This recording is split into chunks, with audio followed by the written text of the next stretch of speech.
Hello guys, welcome to our channel. चलिए शुरू करते हैं आगे की स्टोरी को। च 41 मिस ब्यूटीफुल। अब आगे। राजवीर का विला।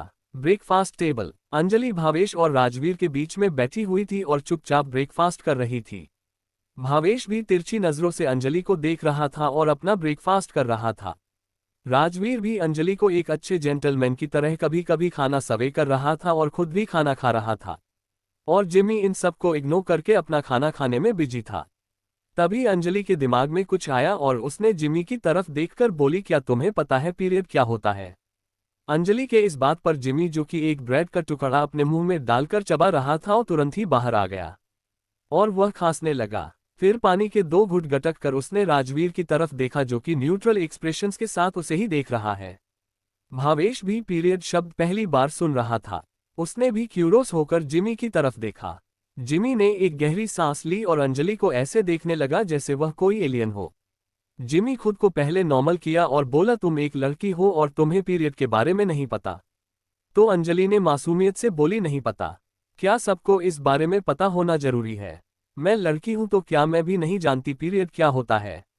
जिमी आगे कुछ बोल पाता, राजवीर ने उसे तुरंत ही उससे बीच में रोक दिया और प्यार से अंजलि की तरफ देखकर बोला, तुम्हें किसी से कुछ भी पूछने की जरूरत नहीं है, मैं सब जानता हूं, मैं तुम्हें बाद में बेडरूम में अच्छे से समझा दूंगा।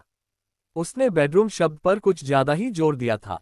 राजवीर की ऐसी बेशर्मी भरी बातें सुनकर अंजलि का चेहरा लाल हो गया और भावेश मुंह बनाकर अपना खाना खाने लगा। जिमी ने मन ही मन सोचा, क्या मेरा फ्रेंड और भी ज्यादा बेशर्म हो गया है? उसने अपने सर को ना में हिलाया और चुपचाप अपना ब्रेकफास्ट करने लगा।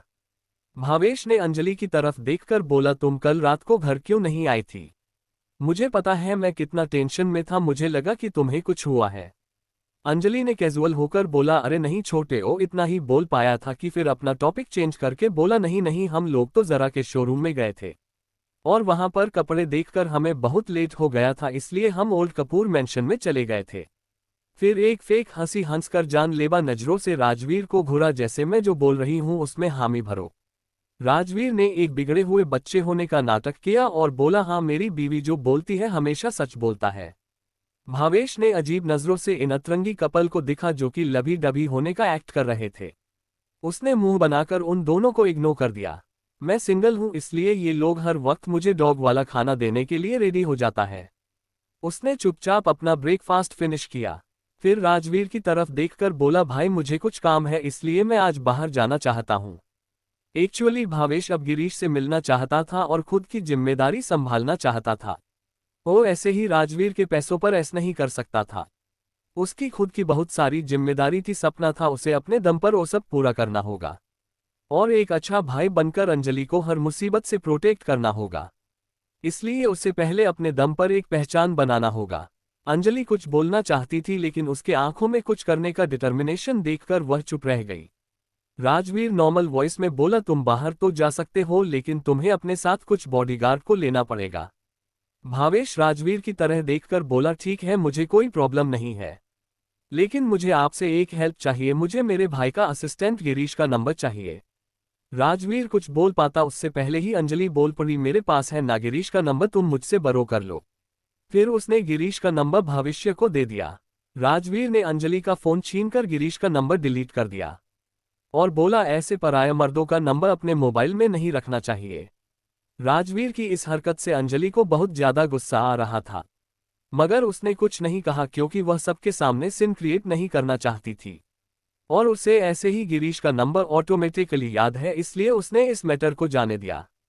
उसने मन ही मन बोला, जाओ जाओ करेले, मैंने तुम्हें इस बार माफ कर दिया, लेकिन अगली बार तुम्हें ऐसा पनिशमेंट दूंगी तुम्हारे साथ पुरुष भी याद रखेंगे। थोड़ी देर बाद नाश्ता करके राजवीर और जिमी भी राजवीर के ऑफिस चले गए और भावेश भी गिरीश से मिलना चला गया। अंजलि ही घर में अकेली बैठी हुई थी, इसलिए उसने सोचा कि थोड़ी देर सो लिया जाए। अंजलि फ्रेश होकर 2 घंटे की प्यारी सी नींद लेती है। उसके बाद वो कुछ खाने के लिए नीचे आती है। अंजलि ने इस वक्त एक लूज सी टी शर्ट पहनी हुई थी जो कि ब्लैक कलर का था और साथ में एक वाइट कलर का शॉर्ट, और उसके बाल खुले थे क्योंकि सौरभ एक लड़का था और उसे लड़कियों के बाल बंधना ठीक से नहीं आता था। अंजलि चुपचाप लिविंग रूम से होते हुए किचन में चली गई और वो फ्रिज के अंदर जैसे घुसी गई। वह देख रही थी कि अंदर उसके खाने लायक क्या चीजें हैं। उसे इस बात का जरा सा भी एहसास नहीं था कि लिविंग रूम में बैठा एक हैंडसम लड़का लगातार उसे देख रहा था। अंजलि ने देखा कि रसगुल्ले नहीं है, वह दूसरे स्वीट्स ढूंढने लगी। उसे एक चॉकलेट मिला लेकिन डार्क चॉकलेट देखकर उसका मुंह बन गया, क्योंकि उसे मीठा खाने का क्रेविंग हो रहा था। उसने देखा कि एक चॉकलेट आइसक्रीम का टब एक कोने में पड़ा हुआ है। उसने तुरंत ही उस तट को उठा लिया और लिविंग रूम में जाकर शार्क और ऑक्टोपस को देख रही थी और उन्हें चिढ़ा चिढ़ाकर आराम से खा रही थी। वह लड़का जो कि लिविंग रूम के दूसरे सोफे पर बैठा हुआ था, वह एक तक अंजलि की हरकतों को देख रहा था। उसने आज तक ऐसी अजीब लड़की अपने पूरे जिंदगी में नहीं देखा। भाई के घर में लड़की और वह भी इतनी खूबसूरत और प्यारी, इंटरेस्टिंग। लेकिन ये भाई के घर में क्या कर रही है? क्या ये जिमी भाई की बहन है? हो सकता है, क्योंकि भाई तो लड़कियों से चिढ़ते हैं और वह पहले से ही शादीशुदा है। तो ये लड़की तो उनका गर्लफ्रेंड हरगिज नहीं हो सकती। तो शायद जिमी भाई का ही बहन होगी। लेकिन यह मुझे इस तरह से इग्नोर क्यों कर रही है, जैसे मैं यहाँ पर हूँ ही नहीं। और ऐसे आइसक्रीम खा रही है कि जैसे कोई इससे उसका आइसक्रीम छीन लेगा। असल में डॉक्टर ने अंजलि को बाहर का उल्टा पुल्टा खाने के लिए मना कर रखा था, और अंजलि को डर था कि कहीं राजवीर फिर आना जाए। इसलिए वह जल्दी जल्दी आइसक्रीम खा रही थी और वह खाने में इतना मगन थी कि सामने खड़े हुए हैंडसम लड़के को वह देख नहीं पाए। उस हैंडसम लड़के से और रहा नहीं गया। उसने अंजलि को देखकर बोला, हेलो मिस ब्यूटीफुल। तारांकन, तो क्या लगता है आपको कौन है ये लड़का? और वह राजवीर के घर में क्या कर रहा था? चेफ 42, कहीं तुम चोरनी तो नहीं? अब आगे। अंजलि ने तब जाकर सामने खड़े लड़के को देखा। वह लड़का हैंडसम था और उसकी शक्ल राजवीर से कुछ हद तक मिलता था। लेकिन राजवीर के फेशियल फीचर्स ज्यादा शार्प था और राजवीर उससे ज्यादा लंबा था। ये और कोई नहीं, हर्ष था। एक्चुअली हर्ष यहाँ पर आया था अपने भाई राजवीर को मनाने। उसके बाद वह राजवीर की हेल्प से अपने मॉम को मनाना चाहता था। लेकिन शायद उसने आज यहाँ आकर बहुत बड़ी गलती कर दी थी, क्योंकि थोड़ी देर बाद जो होने वाला था उससे राजवीर उससे और भी ज्यादा नाराज होने वाला था। अंजलि ने अपने आइसक्रीम की टब को अपने पीछे छुपा लिया और बोला, तुम यहाँ पर क्या कर रही हो? राजवीर इस टाइम पर घर नहीं रहता, ऑफिस में है। जाओ ऑफिस में जाओ। हर्ष को उसकी वॉइस कुछ जानी पहचानी लगी, लेकिन उसने उस बात को इग्नोर कर दिया और थोड़ा फ्लटी बॉज में बोला, अरे ब्यूटीफुल लेडी, क्या तुम मुझे जानती हो? अंजलि ने उसे ऐसे देखा जैसे कोई सकस के जोकर को देख रहा हो। हाँ, मैं तुम्हें जानती हूँ। क्या तुम मुझे नहीं जानते? तुम भी तो मुझे जानते हो। तो ऐसे रिएक्ट क्यों कर रहे हो जैसे मुझे पहली बार देख रहे हो? हर्ष ने बोला, हाँ ब्यूटीफुल लेडी, आपको मैंने पहली बार ही देखा है। अगर मैं तुम्हें पहले देखा होता तो मैं कभी नहीं भूलता, क्योंकि हर्ष कपूर सब कुछ भूल सकता है लेकिन खूबसूरत लड़कियों को नहीं। तो फिर अंजलि ने मुंह बनाकर बोला, हाँ मुझे अच्छी तरह से पता है कि तुम मुंबई शहर के सबसे बड़े प्लेबॉय हो। तुम्हें शर्म नहीं आती रोज एक नई लड़की के साथ घूमने में या फिर उसके साथ डेटिंग करने में? यार तुम कितने गंदे हो, तुम हर रात एक नई लड़की के साथ मजे करते हो। छी, तुमने अपने इन होठों से कितने सारे लड़कियों के होठों को चुम्मा होगा। हर्ष ने मुंह बनाकर बोला, इसमें शर्माने की क्या बात है? वह लोग रोज ब्रश करते हैं, मैं भी रोज ब्रश करता हूँ। अब मैंने सोच लिया है कि मैं सिर्फ एक लड़की को ही किस करूंगा और उसे ही अपना गर्लफ्रेंड बनाऊंगा। ये बोलकर हर्ष इंटेंस नजरों से अंजलि को देखने लगा। अंजलि को अब खांसी आने लगी। उसने कुछ हद तक खुद को नॉर्मल किया और बोली, आर यू मैड? तुम्हें पता है अगर तुम्हारे भैया को ये बात पता चलेगा तो वह शायद तुम्हें जिंदा ही दफना दे। हर्ष एटीट्यूड के साथ बोला, बिल्कुल भी नहीं। भैया को जब पता चलेगा कि मैं तुम्हें पसंद करता हूँ, वह शायद हम दोनों का शादी ही करवा देंगे। अंजलि अब बहुत ज्यादा इरिटेट हो चुकी थी। वह कुछ बोलती उससे पहले ही हर्ष बोल पड़ा, कहीं तुम चोरी करने तो नहीं आए? समझ गया, मेरे दिल चुराने आए हो मेरी प्यारी चोरनी। तभी बाहर से एक रोबदार आवाज आई, उससे दूर हो जाओ। उसकी वॉइस को सुनकर दोनों नहीं दरवाजे की तरफ देखा जहां पर राजवीर खड़ा था। राजवीर को देखकर अंजलि ने तुरंत ही अपना आइसक्रीम का टब हर्ष के बगल में ट्रांसफर कर दिया। जैसे वह दिखाना चाहती हो ये तो हर्ष खा रहा था। वह तो मासूम बच्ची की तरह बस यहाँ पर उससे बात कर रही थी। लेकिन उसे इस बात का भनक नहीं लगा कि राजवीर ने पहले से ही सब देख लिया था। राजवीर ने हर्ष को देखकर थोड़ा सा रूड टोन में बोला, तू यहाँ पर क्या कर रहा है? इस टाइम तो तुझे ऑफिस में होना चाहिए था। इस तरह से टाइम वेस्ट करेगा तो मैं तेरा सारे क्रेडिट कार्ड ब्लॉक कर दूंगा। हर्ष अजीब नजरों से अपने बड़े भाई को देख रहा था, क्योंकि लाइफ में पहली बार शायद राजवीर ने उसके साथ इस टोन में बात किया था। उसे लगा शायद कल वाले इंसिडेंट को लेकर उसका भाई परेशान है। इसलिए उसने राजवीर के रूड बिहेवियर को इग्नोर कर दिया और नॉर्मली उससे बात करने लगा। मैं तो यहाँ पर आपसे मिलने आया था, लेकिन मुझे यहाँ पर एक चोरनी मिल गई और उसने अंजलि को देखकर आंख मारा। अंजलि मन ही मन रो रही थी क्योंकि हर्ष एक सोए हुए शेर को जाग रहा था। शायद आज हर्ष के साथ उसे भी पनिशमेंट मिलने वाला था। ये डम्बो हर्ष का बच्चा चुप होने का नाम ही नहीं ले रहा। उसे तो मैं बाद में बताऊंगी अंजलि किस खेत की मूली है। राजवीर ने अपना व्हीलचेयर अंजलि की तरफ ले गया और उसने उसे घूरकर बोला, तुम ये कपड़े पहनकर लिविंग रूम में क्यों घूम रही हो? अंजलि ने अपने कपड़ों को देखा, एक बार नहीं 2-3 बार देखा, जो कि वो नॉर्मली घर पर पहनती थी। लेकिन राजवीर ने आज तक इसमें कोई ऑपरेशन नहीं जताया। आज उसे क्या हो गया?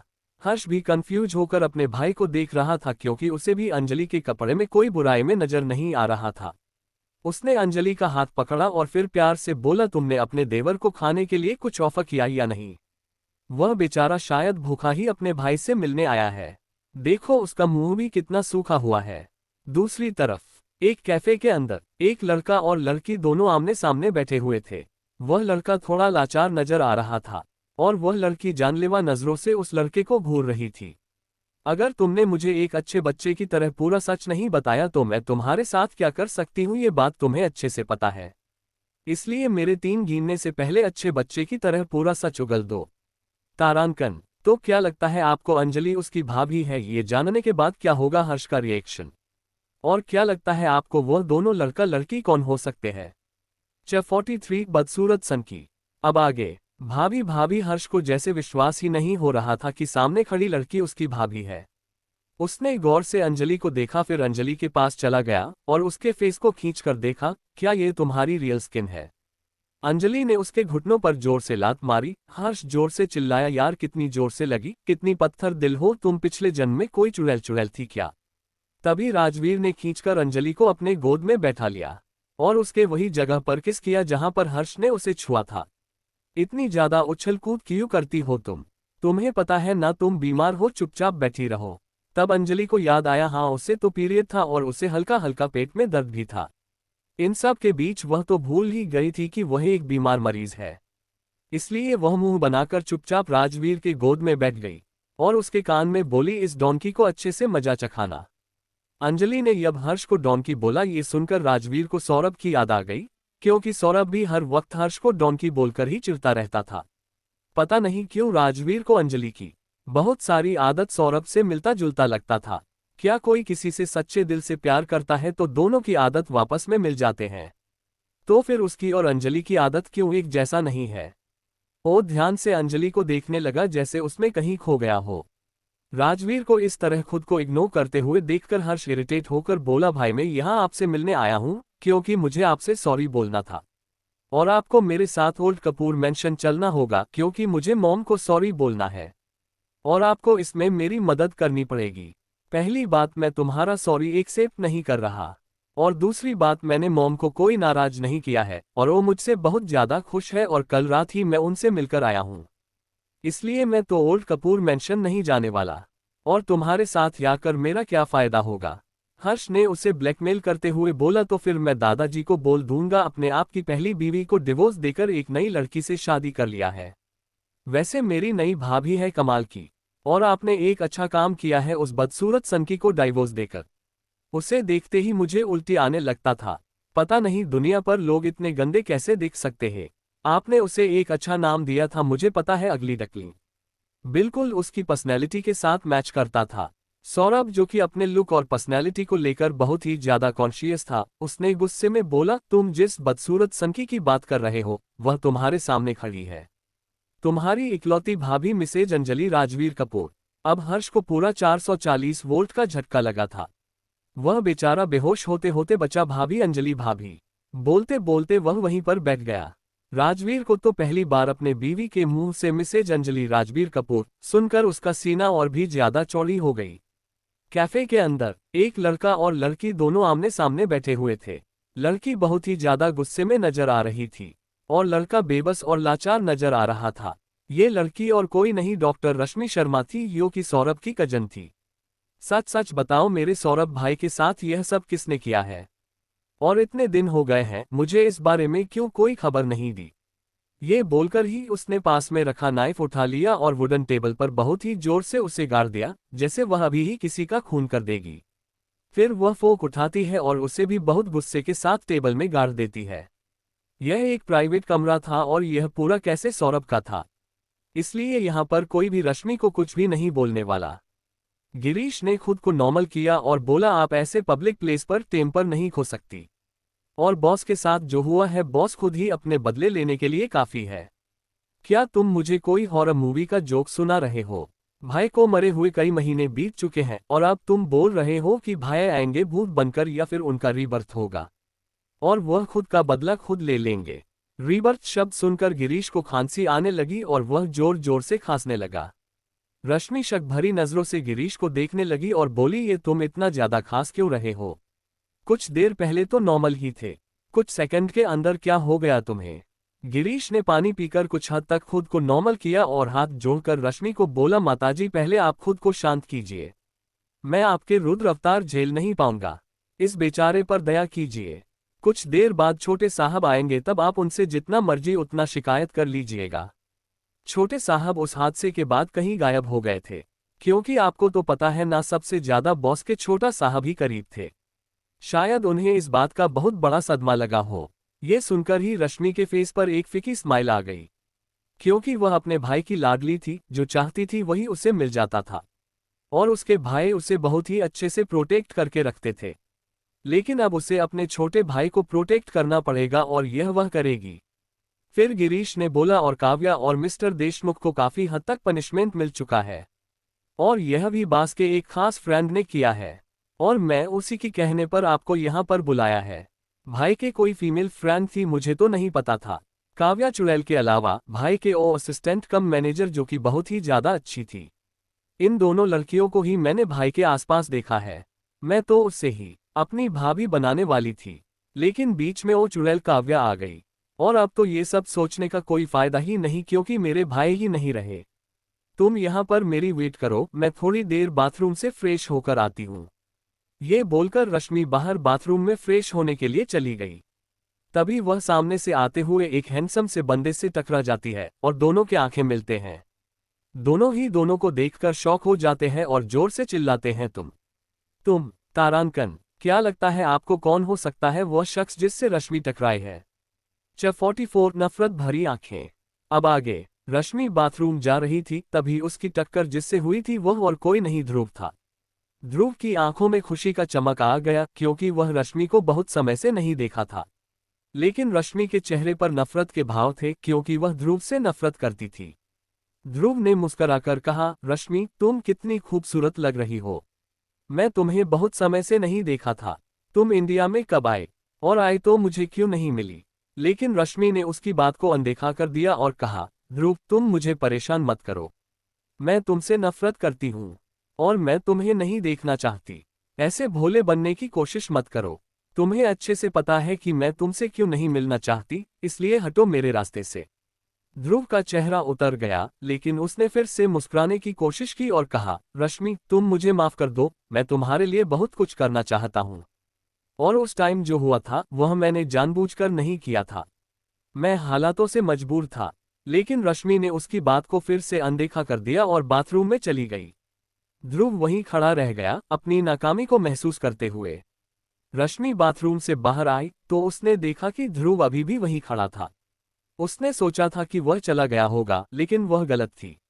ध्रुव की आंखों में एक अजीब सी चमक थी, जो रश्मि को असहज महसूस करा रही थी।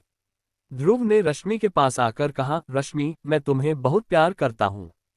तुम मुझे माफ कर दो, मैं तुम्हारे लिए कुछ भी कर सकता हूँ। लेकिन रश्मि ने उसकी बात को अनदेखा कर दिया और कहा, ध्रुव मैं तुमसे नफरत करती हूँ, तुम मुझे परेशान मत करो। लेकिन ध्रुव ने रश्मि की बात को अनदेखा कर दिया और उसने जबरदस्ती रश्मि का हाथ पकड़ लिया। रश्मि ने उससे अपना हाथ छुड़ाने की कोशिश की, लेकिन ध्रुव ने उसे जकड़ लिया। फिर ध्रुव ने रश्मि को जबरदस्ती किस करने लगा। रश्मि ने उससे खुद को छुड़ाने की कोशिश की, लेकिन ध्रुव ने उसे जकड़ लिया था।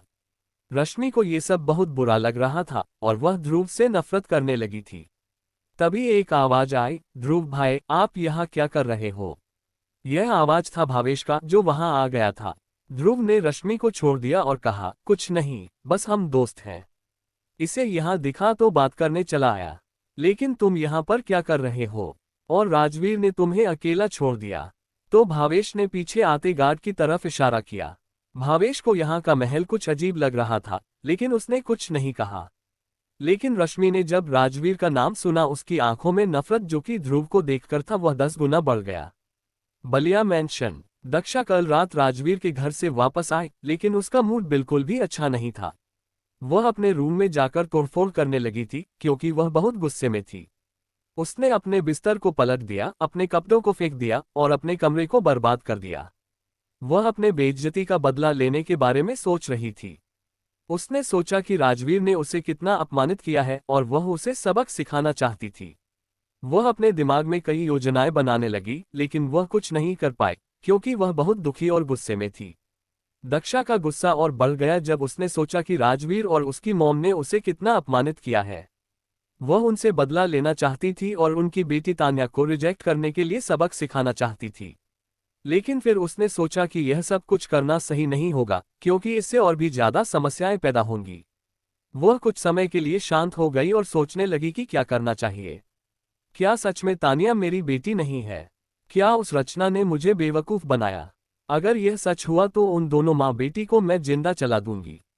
वह पागलों की तरह हंसकर बोली, मैं तो अपने खुद के बहन को ही नहीं छोड़ा, तो ये लोग किस खेत की मूली है। फिर उसने किसी को कॉल किया और तान्या की पूरी इन्फॉर्मेशन निकालने को बोल दिया। राजवीर का विला। अंजलि अपने कमरे में अकेले बैठी थी और वह बोर हो रही थी। उसने सोचा कि कुछ करना चाहिए ताकि वह अपना समय अच्छे से बिता सके। तभी उसके दिमाग में आया कि वह गाना गा सकती है। मैं सिंगर बनना चाहती हूँ तो प्रैक्टिस तो मुझे करनी ही पड़ेगी। अंजलि ने सिंगिंग रूम में जाकर अपना गिटार लिया और गाना शुरू किया। वह पहले तो थोड़ा हिचकिचाई, लेकिन फिर उसने अपने आप को खोल दिया और गाने लगी। उसने अपनी पसंदीदा गाने गानी शुरू की और वह इतनी मग्न हो गई कि उसने समय का ध्यान ही नहीं रखा। वह गाने में इतनी खो गई थी कि उसने अपने आसपास की दुनिया को भूला दिया था। गाने के बाद अंजलि ने महसूस किया कि वह बहुत खुश है। उसने सोचा कि गाना उसके लिए एक अच्छा शौक है और वह इसका अधिक अभ्यास करेगी। फिर वह राजवीर के कमरे में चली गई। उसने देखा कि 4 बजे बज गए हैं और वह फिर से कुछ खाने के लिए ढूंढने नीचे चली गई। अंजलि जब नीचे कुछ खाना ढूंढने के लिए आए तो उसने देखा कि हर्ष अभी भी वहां बैठा है, बेशर्मों की तरह। उसकी आंखों में कुछ अजीब से इमोशन थे जो अंजलि को समझ नहीं आया। लेकिन उसने उसे इग्नोर कर दिया और भुक्कड़ की तरह खाने लगी, क्योंकि उसने दोपहर में लंच नहीं किया था। हर्ष ने अंजलि को देखा और मुस्कुराने लगा, लेकिन अंजलि ने उसकी ओर ध्यान नहीं दिया। वह बस खाने में व्यस्त थी और उसका पेट भरने के लिए बेताब थी। हर्ष ने कुछ देर तक अंजलि को देखा और फिर उसने कहा, अंजलि, तुम बहुत खूबसूरत लग रही हो जब तुम खाना खा रही हो। लेकिन अंजलि ने उसकी बात को अनदेखा कर दिया और खाना जारी रखा। हर्ष ने फिर से कोशिश की, अंजलि, मैं तुमसे बात करना चाहता हूँ। लेकिन अंजलि ने उसकी बात को फिर से अनदेखा कर दिया और खाना खत्म करने के बाद वहां से चली गई। हर्ष ने महसूस किया कि अंजलि अभी भी उससे नाराज है और उसने सोचा कि वह कुछ करना चाहिए ताकि अंजलि का गुस्सा शांत हो जाए। लेकिन उसने कुछ नहीं किया और वहां बैठा रहा, अंजलि के बारे में सोचता हुआ। अरे यार, तुम मुझसे गुस्सा क्यों हो? मैंने तो कुछ भी नहीं किया जिससे तुम गुस्सा हो जाओ। मगर फिर भी अंजलि ने उसे इग्नोर कर दिया। अरे अंजलि, सुनो तो। अंजलि ने हर्ष को देखा और कहा, मैं तुम्हारी भाभी हूँ, भाभी का कर पुकारो। उसकी आवाज में एक सख्ती थी जो हर्ष को समझ आ गई कि वह उससे नाराज है। हर्ष ने मुस्कुराने की कोशिश की, लेकिन अंजलि ने उसे रोक दिया, और तुम्हारे भैया अभी घर पर नहीं हैं, तो मुझे डिस्टर्ब मत करो। मैं अपना समय अकेले बिताना चाहती हूँ। हर्ष ने महसूस किया कि अंजलि अभी भी उससे नाराज है और उसने सोचा कि वह कुछ करना चाहिए ताकि अंजलि का गुस्सा शांत हो जाए। लेकिन उसने कुछ नहीं किया और बस कहा, ठीक है भाभी, मैं आपको डिस्टर्ब नहीं करूंगा। अंजलि ने हर्ष को एक सख्त नज़र से देखा और कहा, मैं उम्मीद करती हूँ कि तुम मेरी बात मानोगे। और फिर वह वहां से चली गई, हर्ष को अकेला छोड़कर। हर्ष ने महसूस किया कि अंजलि का गुस्सा अभी भी शांत नहीं हुआ है और उसने सोचा कि वह कुछ करना चाहिए ताकि अंजलि का गुस्सा शांत हो जाए। लेकिन उसने कुछ नहीं किया और बस वहां बैठा रहा, अंजलि के बारे में सोचता हुआ। तारांकन। तो क्या लगता है आपको, क्या हर्ष अंजलि को पसंद करने लगा है? और क्यों रश्मि ध्रुव और राजवीर से नफरत करता है? चैप्टर 45, अंजलि का उसके पापा से पहली मुलाकात। अब आगे। राजवीर जब अपने असिस्टेंट के सहारे व्हीलचेयर पर घर आया तो वह पहले अपनी बीवी अंजलि को देखना चाहता था। वह उसके चेहरे पर मुस्कान देखना चाहता था और उसकी आवाज सुनना चाहता था। लेकिन जब वह अंदर आया तो उसने अपने दूसरे नंबर के भाई हर्ष को दिखा, जो कि कल से ही अपने सौतेली मॉम शीतल की सच्चाई जानने के बाद कुछ ज्यादा ही उससे चिपक रहा था। राजवीर को ये देखकर गुस्सा आया। वह नहीं चाहता था कि हर्ष उसके आसपास रहे। वह अपनी बीवी के साथ अकेले समय बिताना चाहता था, लेकिन हर्ष की उपस्थिति ने उसके प्लान को खराब कर दिया। हर्ष, तुम यहाँ क्या कर रहे हो? राजवीर ने गुस्से में पूछा। मैं तुम्हारा ख्याल रखना चाहता हूँ भाई, हर्ष ने जवाब दिया। मुझे तुम्हारी जरूरत नहीं है, राजवीर ने कहा। मैं अपना ख्याल खुद रख सकता हूँ। हर्ष ने अपने भाई की बात अनसुनी कर दी और उसके पास बैठ गया। राजवीर को ये बात पसंद नहीं आई और उसने अपने असिस्टेंट से कहा, मुझे अंजलि के कमरे में ले चलो। असिस्टेंट ने राजवीर को व्हीलचेयर पर अंजलि के कमरे में ले गया, जहां वह अपनी बीवी के साथ अकेले समय बिताने की उम्मीद कर रहा था। लेकिन हर्ष भी उसके पीछे पीछे आया और राजवीर को ये देखकर गुस्सा आया। लेकिन उसने उसे इग्नोर कर दिया और चुपचाप ऊपर अपने रूम की ओर चला गया। हर्ष भी एक डेविल मुस्कान लेकर उसके पीछे चला गया। राजवीर जब अपने कमरे में आया तो उसने देखा कि अंजलि एक ट्रैकसूट और पैंट पहनी हुई है और कहीं बाहर जाने वाली है। वह उसके पास गया और पूछा, तुम कहाँ जाने वाले हो? अंजलि ने मुस्कुराते हुए कहा, मैं शॉपिंग मॉल जाने वाली हूँ। मुझे कुछ जरूरी चीजें खरीदनी है। राजवीर ने कहा, मैं भी तुम्हारे साथ जाऊंगा। मुझे भी कुछ चीजें खरीदनी है।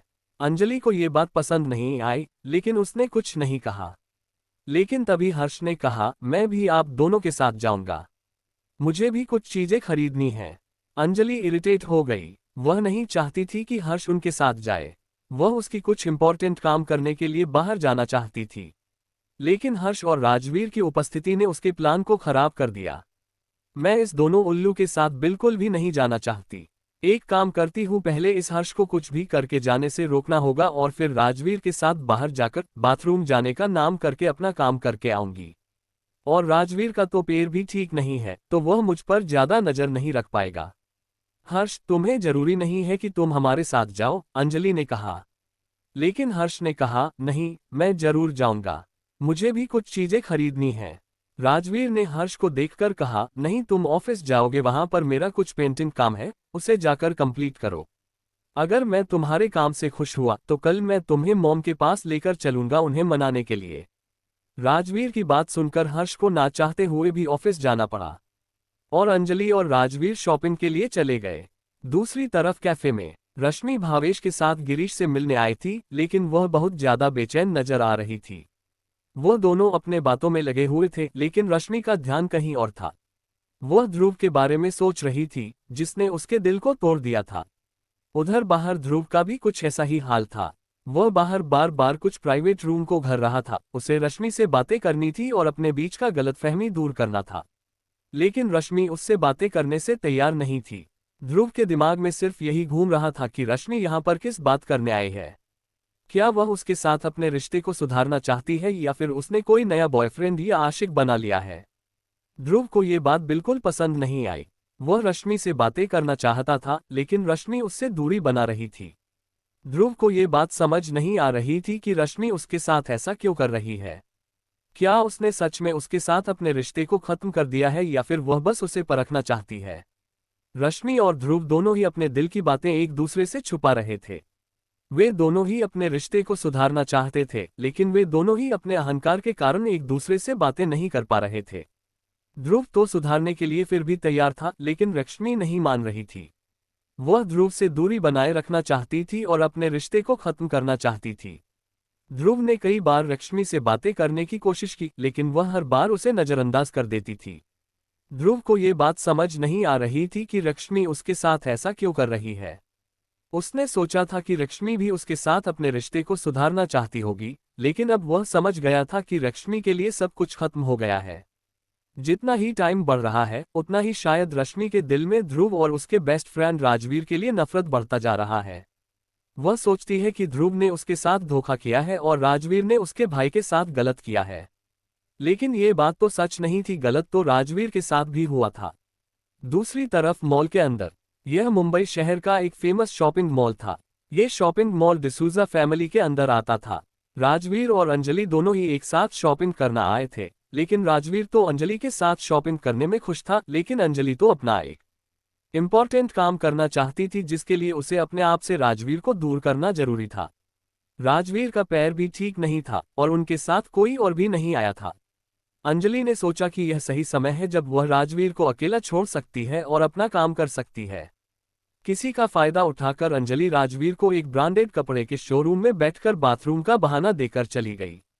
राजवीर ने सोचा कि अंजलि बस बाथरूम जा रही है और वापस आ जाएगी, लेकिन अंजलि के मन में कुछ और था। वह शोरूम से बाहर निकली और अपने काम के लिए निकल गई। राजवीर वहीं बैठा रहा, अंजलि का इंतजार करता रहा, लेकिन अंजलि नहीं आई।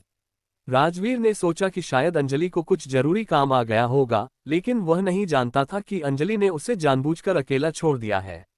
अंजलि शॉपिंग मॉल में इधर उधर घूम रही थी और किसी को ढूंढ रही थी, तभी उसकी टक्कर एक 55 साल के हैंडसम आदमी से हुआ। अंजलि उन्हें नहीं जानती थी, इसलिए उन्हें सॉरी बोलकर वहां से जल्दी से चली गई। लेकिन वह आदमी अंजलि को हैरानी से देखने लगा और अपने आप में ही कुछ बढ़वाने लगा। आज के लिए इतना। हाय दोस्तों, मिलते हैं नेक्स्ट चैप्टर में। Thanks for watching. Next episode come soon.